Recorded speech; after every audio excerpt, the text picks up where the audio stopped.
एक गांव में दामोदर नाम का एक आदमी अपनी पत्नी के साथ रहता था।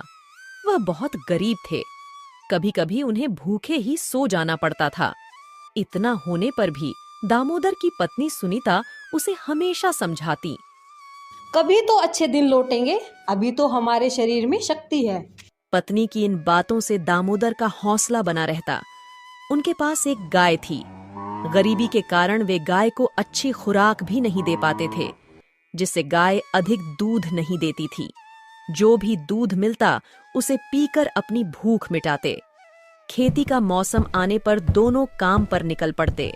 इस मौसम के जाने पर दोनों जंगल को जाते, सूखी लकड़ियां बीन कर लाते, उन्हें बेचते और उनसे मिले पैसों से अपना गुजारा करते। एक बार गाय ने बछिया को जन्म दिया। दामोदर की पत्नी ने सोचा, दुधारू गाय को खरीदने वाले लोग मिल जाते हैं, क्यों ना इसे बेचकर रुपयों से कोई धंधा शुरू किया जाए। उसने अपने मन की बात पति को बताई। दामोदर गाय बेचने को राजी हो गया। सुबह सुबह एक पोटली में थोड़ा चिड़वा बांधकर वह निकल पड़ा। घर से निकलते समय सुनीता ने गाय के कान में फुसफुसाते हुए कहा, हमें माफ कर देना गैया मैया, ईश्वर ने हमें गरीब नहीं बनाया होता तो हम तुम्हें कभी नहीं बेचते। इतना कहते कहते वह रोने लगी। दामोदर से पत्नी की हालत देखी नहीं गई। वह जल्दी से गाय को लेकर निकल पड़ा। चलते चलते धूप तेज हो गई। खाली पेट होने और तेज धूप के कारण वह थकान महसूस करने लगा। एक बहती हुई नदी को देखकर उसने सोचा, चलो नाश्ता कर लेते हैं, पीने के लिए पानी भी है और आज गर्मी भी बहुत है, इसी बहाने थोड़ा आराम मिल जाएगा। वह साथ लाया चिड़वा चबाने लगा। तभी उसका ध्यान एक आदमी पर पड़ा जो गधे को लेकर उसके सामने खड़ा था। उसने पूछा, अरे भाई, गाय बेचने जा रहे हो क्या? हाँ भाई, मैं गाय बेचने के लिए जा रहा था। आज गर्मी बहुत थी, मैंने सोचा थोड़ी देर आराम कर लेता हूँ। उस आदमी को गाय अच्छी लगी, साथ में बछिया भी थी। उसने कहा, भाई, मेरे पास पैसे तो नहीं है। हाँ, अगर मेरे गधे के साथ बदला करना चाहो तो मैं तैयार हूँ। तुम गधा ले लो और मुझे गाय दे दो। उस आदमी की बातों को सुनकर दामोदर सोचने लगा, यदि आज गाय नहीं बिक पाई तो मैं घर नहीं लौट सकूंगा, और अगर घर न लौटा तो पत्नी चिंता करेगी। अगर गधा ले लेता हूँ तो घर लौटने में देरी नहीं होगी और गधे पर बैठकर जंगल से लकड़ियां लाने में भी आसानी होगी। दामोदर ने सहमति जताई। सौदा तय हुआ। फिर वह घोड़े पर बैठकर घर की ओर चल पड़ा। वह कुछ ही दूर चला होगा कि रास्ते में उसने बकरी के झुंड को आते देखा। वह सोचने लगा, गधे से अच्छी तो बकरी है, बकरी से दूध भी मिलेगा। उसने अपने मन की बात गडरिया से बताई। भाई, आप मेरे गधे के साथ बदला करोगे? आप मुझे एक बकरी दे दो और बदले में ये गधा ले लो। गडरिया उसकी बात सुनकर खुशी से उछल पड़ा। उसने फौरन एक बकरी दामोदर को दी और गधे को लेकर चल पड़ा। अब दामोदर बकरी को लेकर पैदल चलने लगा। उसे बार बार पत्नी की याद आ रही थी। इस बार उसने रास्ते में मुर्गियों के साथ एक आदमी को आते हुए देखा। दामोदर ने उस आदमी से पूछा, भाई, आप इन मुर्गियों को लेकर कहाँ जा रहे हो?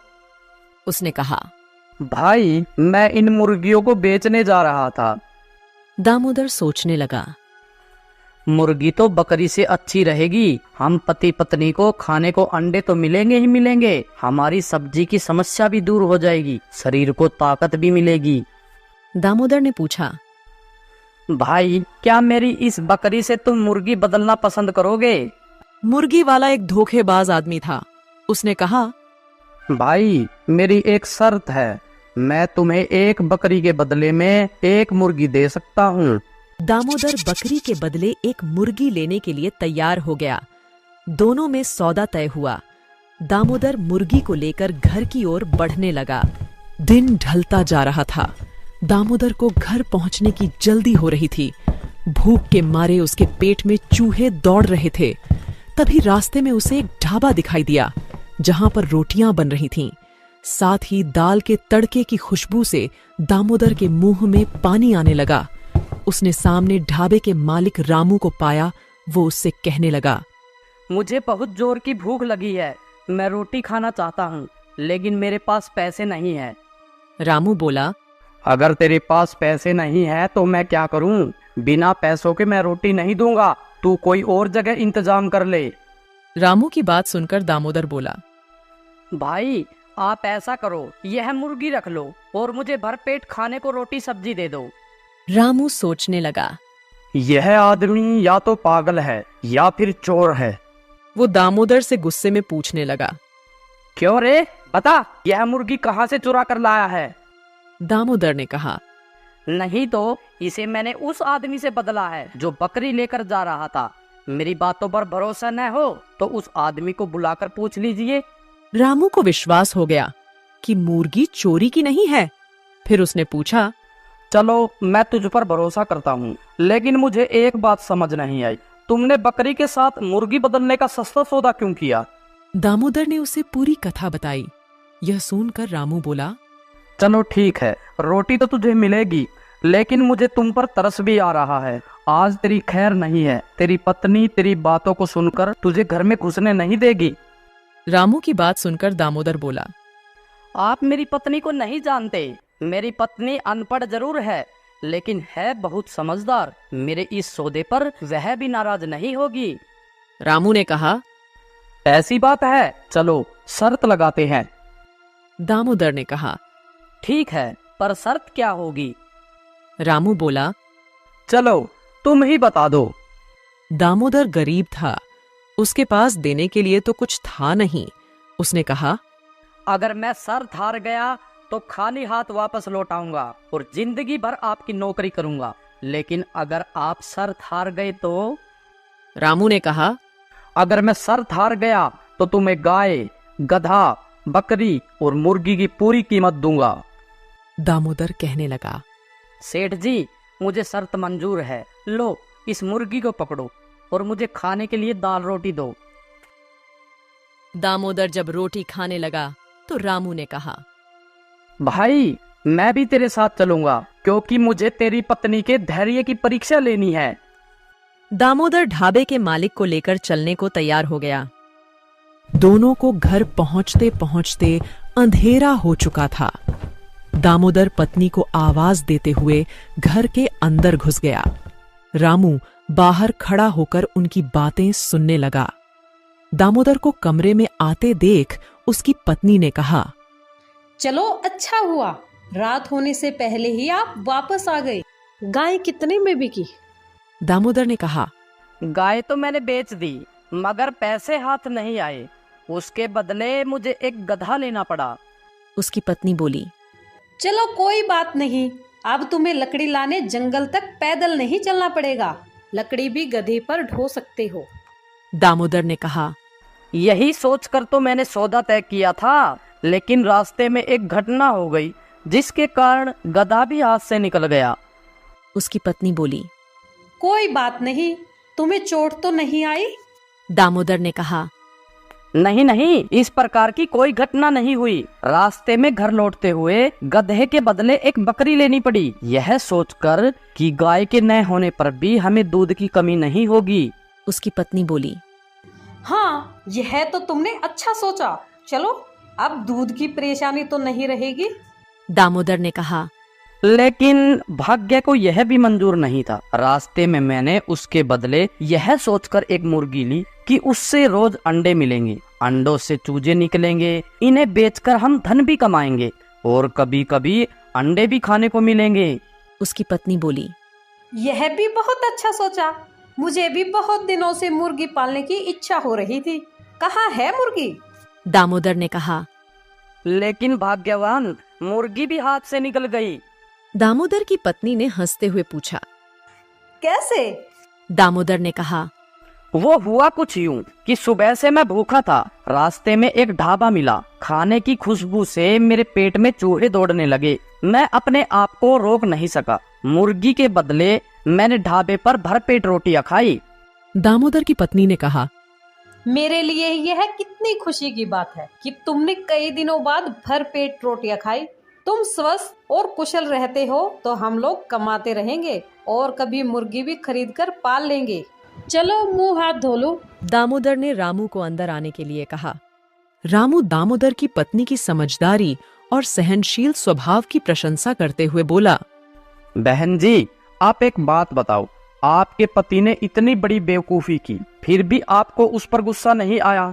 आपकी सहनशीलता की तारीफ करनी पड़ेगी। दामोदर की पत्नी ने कहा, भाई, ईश्वर ने हमें गरीब और संतानहीन बनाया है। हमारे बीच जो प्रेम है उसे हम अपनी अमूल्य संपत्ति समझते हैं और इसके लिए ईश्वर को धन्यवाद देते हैं। अब हम क्रोध दिखाकर ईश्वर के इस अमूल्य उपहार को गंवाना नहीं चाहते, न ही इसके जीवन को नरक बनने दूंगी। मेरे लिए तो इसका सुख सब कुछ है, इसलिए मैं क्रोध नहीं करती। दामोदर की पत्नी की बातों से ढाबे का मालिक अत्यंत प्रभावित हुआ। इसके अलावा शर्त के अनुसार उसने उसे 5,000 रुपए दिए, साथ ही उन्हें नौकरी पर भी रख लिया। एक गांव में रमेश नाम का किसान रहता था। परिवार में उसकी पत्नी और 2 बच्चे थे। वह अपने छोटे से खेत में फसलें उगाता था, जिससे कि वो अपने परिवार के लिए 2 वक्त का खाना जुटा पाता था। लेकिन इस साल बारिश न होने की वजह से उसकी फसलें इतनी अच्छी नहीं हो पाई। एक दिन वह अपनी पत्नी के साथ खेत पर खड़े होकर कह रहा था, हे भगवान, अगर बारिश हो जाए तो इस बार सभी किसानों की फसलें अच्छी हो जाए। उसकी पत्नी भी कहती है, सही कहा आपने। अगर बारिश हो जाती है तो इस बार काफी अनाज हमारे पास आ जाएगा। बारिश की आस में किसानों की उम्मीदें टूटने लगती हैं, लेकिन बारिश की एक भी बूंद जमीन पर नहीं गिरती। परिणाम यह होता है कि सभी किसानों की फसलें बर्बाद हो जाती हैं। रमेश की फसल भी पूरी तरह बेकार हो जाती है। ये देखकर रमेश कहता है, हे भगवान, इस बार किसानों का बहुत नुकसान हुआ है। फसलें पूरी तरह से नष्ट हो चुकी है। मैंने तो इस फसल और बच्चों की पढ़ाई के लिए कर्जा भी नहीं रखा था। अब मैं इस कर्जे को कैसे चुका पाऊंगा? यह सुनकर रमेश की पत्नी रमेश को सहारा देते हुए कहती है, कोई बात नहीं, अब जो होना था वो हो गया। हमारी पड़ोस वाली दीदी कह रही थी कि महेश भाई शहर गए हैं। हो सके तो आप भी शहर चले जाइए। शहर जाकर थोड़ा पैसा कमा पाएंगे तो कर्जा भी चुका देंगे। यह सुनकर रमेश कहता है, हाँ, अब मेरे पास केवल 2 ही रास्ते हैं। या तो मैं शहर जाकर थोड़े बहुत पैसे कमा लूं या फिर खेत बेच दूं।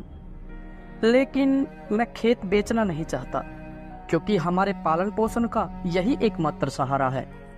बाद में रमेश और उसकी पत्नी दोनों मिलकर रमेश के शहर जाने को ही उचित समझते हैं। अगली सुबह रमेश शहर जाने की तैयारी करता है। वह अपनी पत्नी से कहता है, सुनो, मैं खाली हाथ शहर जा रहा हूँ। कोशिश करूंगा कि कहीं अच्छा सा काम ढूंढ लूं और थोड़ा बहुत पैसा कमा लूं। जैसे ही कुछ पैसे हो जाएंगे मैं तुम्हें खर्चे के लिए भिजवा दूंगा। रमेश के जाते वक्त उसकी पत्नी उसे कुछ पैसे देती है। यह देखकर रमेश कहता है, यह पैसे कहाँ से आए तुम्हारे पास?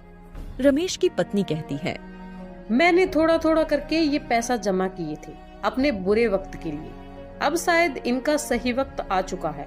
रमेश थैला उठाता है, उसी में उन पैसों को रख लेता है और शहर के लिए रवाना हो जाता है। शहर पहुंचकर वह काम ढूंढना शुरू करता है, लेकिन पूरा दोपहर काम की तलाश करते करते वह थक जाता है, लेकिन काम नहीं मिलता है। उसके बाद वह एक बगीचे में जाकर पेड़ की छांव में बैठ जाता है। वहीं पास में 2 जेब कतरे आपस में बात कर रहे होते हैं। सुन बे कल्लू, 3 दिनों से कोई भी मुर्गा हाथ नहीं लगा है। लगता है इसके पास काफी माल है। इस बार खाली हाथ लौटकर नहीं आना है। सही कहा मालिक, आपकी निगाह तो बहुत तेज है। चल अब तारीफ करना बंद कर और काम पर लग जा। मैं इसे बातों में उलझा लूंगा और तू इसका थैला लेकर 1, 9, 11 हो जाना। मालिक, यह सब तो ठीक है, लेकिन 1, 9, 11 नहीं, 9, 2, 11 होना है। बकवास बंद कर, और काम पर लग जा। उनमें से एक जेब कतरा रमेश के पास जाकर उससे बात करने लगता है। अरे श्याम बाबू, कैसे हो? बड़े दिनों बाद दिखाई दिए हो। अरे भाई, आप कौन हो? मैं तो आपको जानता भी नहीं। और मेरा नाम श्याम बाबू नहीं, मेरा नाम तो रमेश है। अरे हाँ, तभी मैं कहूँ कि तुम्हारा नाम भूल रहा हूँ।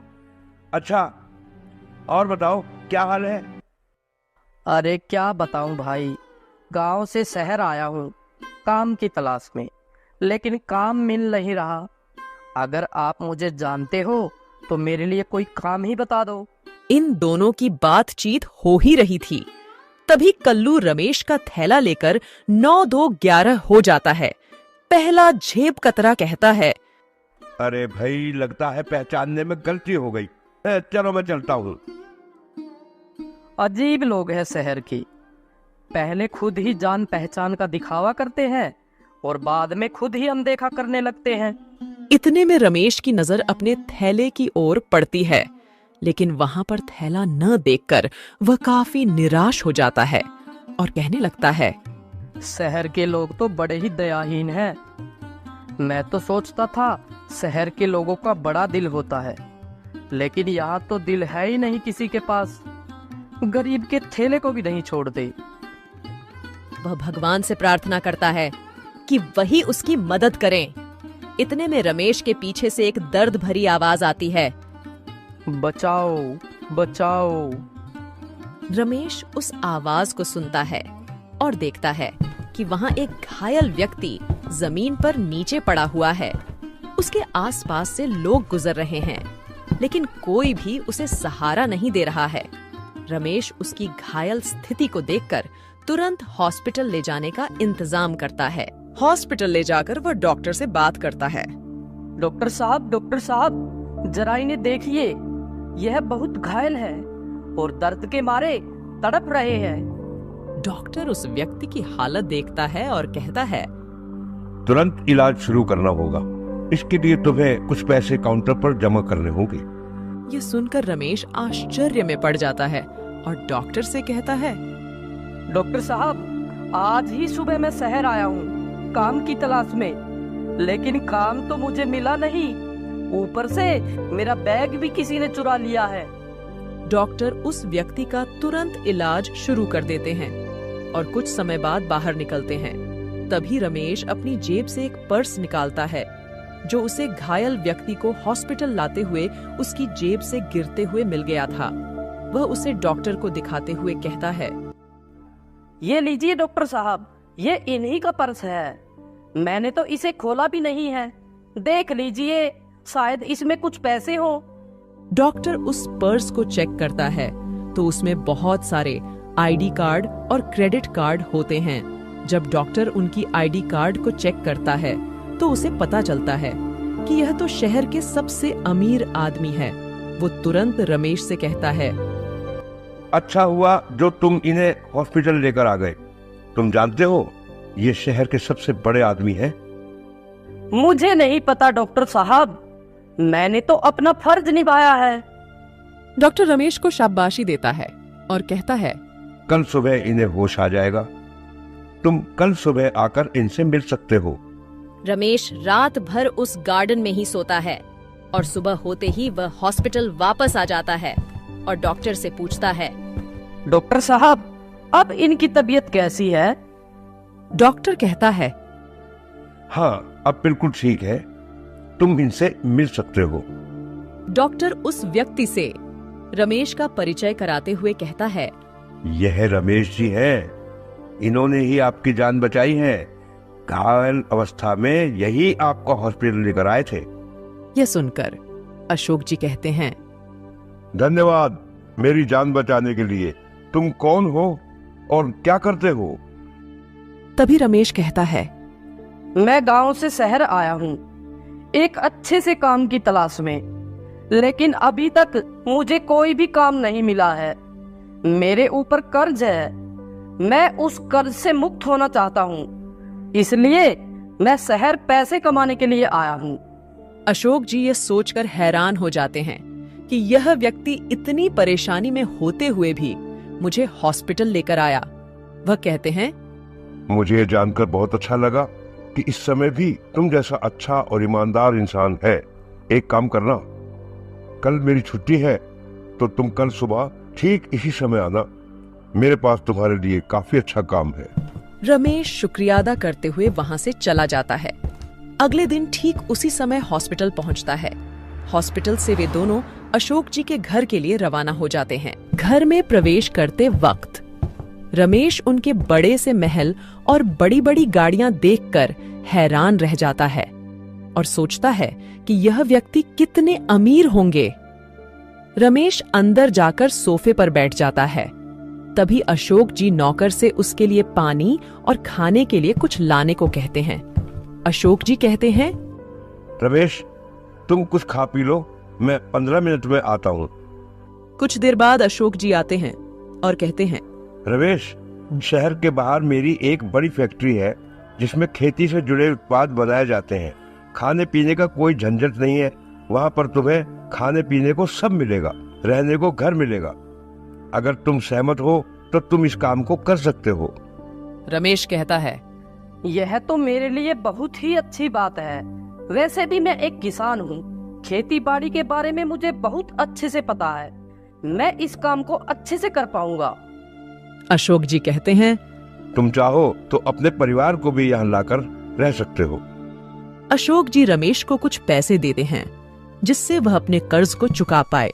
फिर रमेश गांव जाता है और अपने कर्जे को पूरी तरह चुका देता है और अपने परिवार के साथ शहर वापस लौट आता है। अशोक जी रमेश के दोनों बच्चों की पढ़ाई का खर्चा भी खुद ही उठाते हैं और उनके खाने पीने का और रहने का ख्याल भी रखते हैं।